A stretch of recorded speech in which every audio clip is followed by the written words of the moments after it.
범죄 사냥꾼 이대호 경정 어디로 모셔다 드리면 되겠습니까? 1988년 어느 날 단정한 사복 차림의 까까머리 22살 청년은 현대차 엑셀 앞좌석에 앉아 운전대를 잡고 있었다. 차 앞 유리에는 공무수행 명패가 달려있고 뒷좌석에는 형사과장이 앉아 있었다. 이 청년은 서울 북부경찰서 형사과장의 항해사 과장을 모시고 강북 곳곳의 사건 현장을 쏘다니는 게 임무였다. 그로부터 32년, 이제는 눈가에 옅은 주름이 파인 이대호 경정은 춘천경찰서 형사 35명을 지휘하는 형사과장이 됐다. 과거와 달리 이제 일선 경찰서 과장에게 운전병은 없다. 그는 수갑 3개를 넣어둔 검정 SUV를 직접 몰고 현장을 찾는다. 사람들은 이대호를 범죄 사냥꾼이라고 부른다. 형사 생활 30년간 그가 지금까지 검거한 범죄자만 1000명이 넘는다. 추적수사 전문 수사관인 그는 경찰 수사연수원에서 수사기법을 강의했고 대통령 근정포장까지 받았다. 이대호는 자발적인 경찰 홍보대사로도 이름났다. 경찰에 대한 편견을 풀겠다며 2000년 개설한 카페 회원은 2만 명이 넘는다. 이후 도시경찰 같은 텔레비전 프로그램에 출연해 형사의 삶을 알렸고 작년에는 유튜브도 시작했다. 모든 일은 경찰을 너무 사랑하는 데서 비롯했다. 오죽하면 펴낸 책 제목도 다시 태어나도 경찰이다. 경찰을 보는 눈엔 여전히 곱지 않다. 사회 곳곳에서 짭새, 경찰 같은 말이 일상처럼 쓰인다. 이대호 과장은 경찰이 잘못한 것도 많지만 편견도 일부 존재한다. 내 역할은 그 편견을 없애는 것이라고 했다. 지난 1일 강원 춘천경찰서에서 그를 만났다. 춘천은 서울보다 조용한가요? 꼭 그렇지만도 않아요. 제가 워낙 일을 많이 벌리는 성격이기도 하고 사건복도 많아서 최근 한 달은 전 직원이 위안모 조난사고 수사에 투입돼 있습니다. 경찰청에 물어보니 12만 경찰 중 실명을 걸고 유튜브 계정을 운영하는 사람은 아마 이대호 형사가 유일할 것이라 하더군요. 방송 장비 준비에만 사비 200만 원을 썼어요. 유튜브를 본격적으로 시작한 것은 조폭 유튜버를 잡기 위해서예요. 요즘은 전과 있는 조폭들이 유튜브로 돈을 번다는 거야. 직접 가보니까 온갖 욕설에 자기들끼리 새싸움까지 하면서 후원을 받더라고. 청소년이 그런 영상 보면 뭘 배우겠어요. 조폭도 원래 형사과 관할이니까 걔들 잡으려고 생각했죠.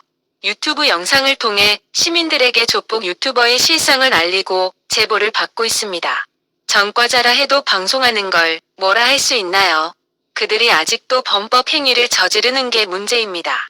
조사해보니 유튜브 수익을 차명 계좌로 돌려놓고 본인은 기초생활수급자로 등록해 놓은 경우도 있어요. 이렇게 유튜브로 달에 수천만 원을 벌면서도 추징금 수십억은 돈 없다고 미루는 거지. 이런 걸 단죄하려고 기획수사를 하고 있어요.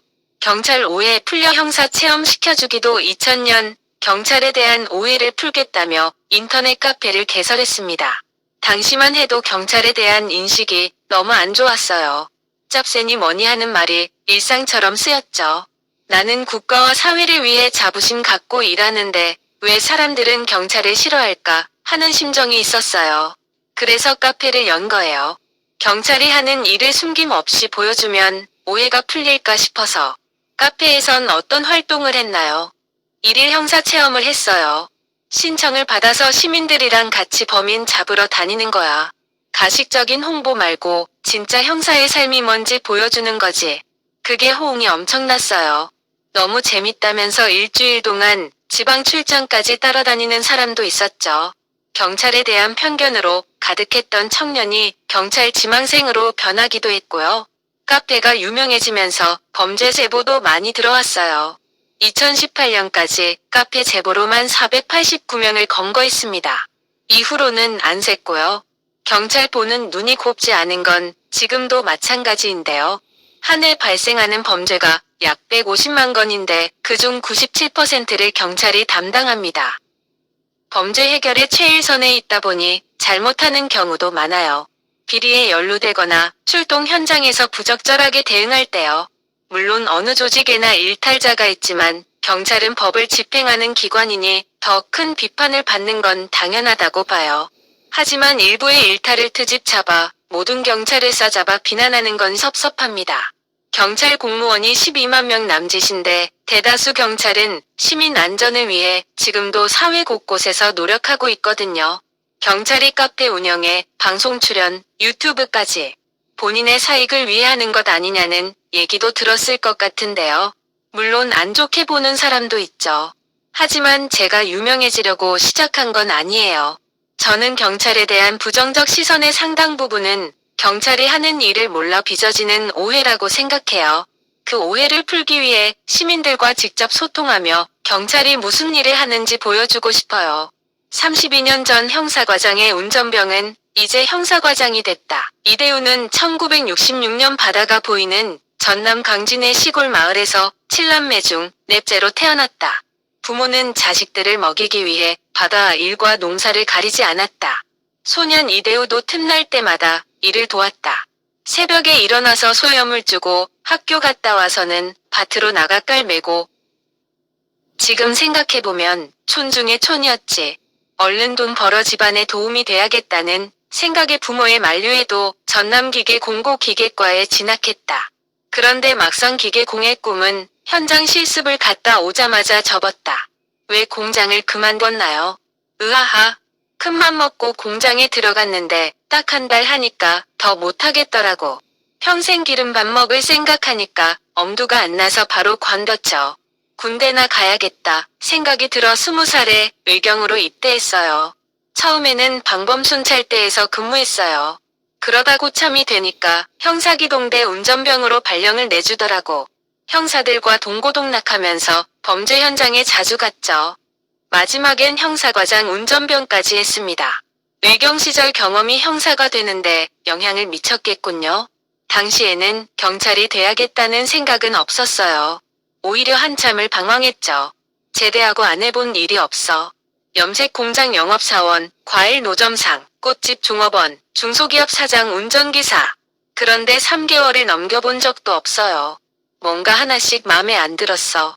그러다 1989년 무도 경찰 2기 공고가 난 걸 보고 할 일도 없는데 경찰 시험이나 보자 하는 심정으로 지원했어요. 붙고 나서야 경찰이 내게 최고 직장인 걸 알았지. 뭐가 그리 맘에 들었습니까? 남들은 범인 잡는 게 그렇게 스트레스라는데 나는 범인 잡을 때가 제일 재밌어? 막내 순경이 뭘 그리 대단한 사건을 하겠어요. 부축 빼기, 소매치기 같은 잡범들 잡으러 다닐 때인데도 피곤한 줄 몰랐지. 그러다 보니 사건도 많이 했죠. 동기 중 가장 성적이 좋았으니까. 범인 보는 눈이 남다른가요? 재능이라기보단 관심이 많았죠. 씨는 날 명동 백화점에 쇼핑하러 가서도 무심코 이곳은 소매치기들이 많을 텐데 생각을 해. 소매치기범의 행동 패턴을 계속 떠올리다 보면 진짜로 소매치기범이 보여요. 출근하다 잡아오고 퇴근하다 잡아오고. 씨는 날 잡아서 역 파출소로 넘겨주고. 초년병 시절부터 탄탄대로를 걸었겠군요. 정반대예요. 당시만 해도 강남경찰서, 서초경찰서처럼 경찰들이 선호하는 1급지에 가려면 인맥이 필요했어요. 나는 깡촌에서 올라온 지방촌 놈인데 뭔 연줄이 있겠어. 성적이 제일 좋았는데도 변두리인 서부경찰서로 발령이 났어요. 근데 거기서도 밀려나서 형사가 못 되고 파출소로 갔죠. 상심이 컸겠습니다. 화가 많이 났죠. 그때부터 내가 해결한 사건 기록을 모두 모으는 버릇이 생겼습니다. 난 영줄도 뭣도 없으니까 무조건 실적 쌓아 특진 노려야겠다 싶어서 실제로 특진을 여러 번 했고 파출소로 발령 난 다음은 어떻겠나요? 으하하, 어떡하긴. 범인 겁나게 잡아불었지. 파출소 순경놈이 하루가 멀다 하고 범인 잡아다 넘기니까 한 달 만에 형사과로 다시 발령이 나더라고. 당시로선 정말 이례적이었죠. 그런데 형사 생활 시작 1년 만에 해임됐습니다. 동네 깡패들이 단란주점 외상 술값을 미루고 지배인 자리를 요구한다는 첩보를 받고 그 단란주점에 찾아갔어요. 근데 마침 그 깡패들이 술이 거나하게 취해 행패를 부리는 거야. 경찰이라 하니 주먹부터 날리길래 검거에 들어갔죠. 그러다 깡패 한 명이 팔이 부러졌어. 걔들이 평소 알던 서울청 감찰과 직원에게 우리를 선량한 시민 때린다고 신고했는데 그게 와전돼서 일부 언론에는 경찰이 단란주점에서 시민들과 아가씨 쟁탈전을 벌였다고 났어요. 얼마 안 있어 물에 야기로 해임됐지. 심적으로 많이 힘들었겠네요. 닭똥 같은 눈물이 뭔지 그때 처음 알았습니다. 너무 억울해서 경찰 때려치우려 했어요. 근데 다른 직장 알아봐도 성에 안 차더라고. 꼭 돌아가야겠다는 생각에 소청심사위원회까지 간 끝에 3개월 만에 복직됐죠. 인생에서 가장 힘들었던 순간이 해직될 때였고 가장 기뻤던 순간이 경찰로 다시 돌아올 때였습니다. 전화번호 공개하는 이유. 억울하면 전화하라고. 수사할 때 그는 집요하게 범인을 쫓는다. 그래서 한때 그의 별명은 탱크였다. 그러나 평소 그는 유쾌하고 호탕한 동네 아저씨다. 그는 자기 휴대전화 번호를 카페에 올려놨다. 끝자리가 0112로 끝나는 20년 쓴 번호다. 힘든 일이 있으면 누구나 찾아달란 뜻이다. 범죄자들이 도움을 청하면 그들을 찾는다. 1990년대 후반 자동차 수천 대를 훔쳐 해외로 넘겼던 국내 최대 자동차 절도 조직 두목은 한때는 출소하면 제일 먼저 이대우를 죽이려 했다. 그런데 이 형사가 자꾸 면회를 오는 바람에 정이 들어버렸다. 지금은 힘든 일이 있으면 가장 먼저 이 형사를 찾는다고 했다. 왕년의 두목은 5년 전 출소 후 아무 연고도 없는 시골로 들어가 택배기사로 제2의 인생을 살고 있다. 왜 범죄자들을 챙기시나요? 내가 6년형을 살게 한 강도상해범에게 편지가 온 적 있어요. 감옥에서 너무 힘들다. 도와달라는 내용이었는데 답장을 안 했지. 그랬더니 다음 편지에서 그럽니다. 야 이대우, 잡아넣기만 하면 다냐. 내가 갱생의 기회를 가질 수 있도록 보살펴야 하는 거 아니냐고. 머리가 띵하더라고요. 그 길로 찾아가 프로파일러와 심리 상담을 주선하고 연락이 끊긴 가족들도 찾아줬어요. 그랬더니 감옥 안에서 자격증을 따고 검정고시도 보더라고요. 범죄자가 변화하려는 의지가 있으면 돕는 것도 경찰의 일이라 생각해요. 휴대폰 번호를 공개하는 이유는 뭡니까? 내가 경찰에 대한 오해를 풀겠습니다라면서 인터넷 카페까지 운영하는데 막상 내 신원을 숨기는 건 좀 아닌 것 같더라고. 억울한 일 있으면 언제든 전화하라는 생각에 핸드폰 번호를 올렸죠. 실제 전화가 오기도 하나요? 꽤 오죠. 사연도 다양해. 술 마시다 난동부려 파출소에 잡혀간 사람부터 금전 사기 피해자까지. 먼저 사연을 들어보고 내가 해결할 수 있는 거는 직접 수사합니다.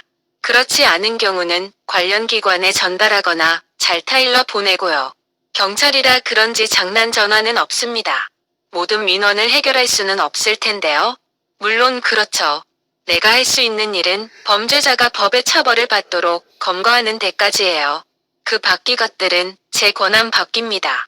그래서 당장 내가 할 수 있는 일에만 집중하려 합니다.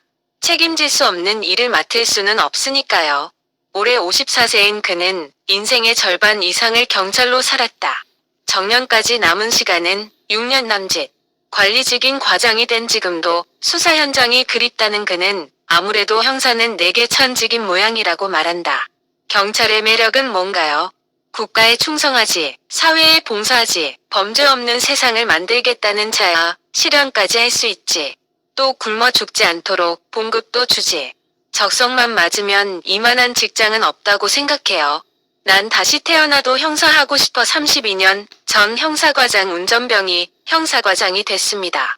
과거의 운전병은 지금의 이대우에게 뭐라 할 것 같은가요? 경찰 한번 잘했네. 행복한 인생이다. 야. 춘천 유종원 기자.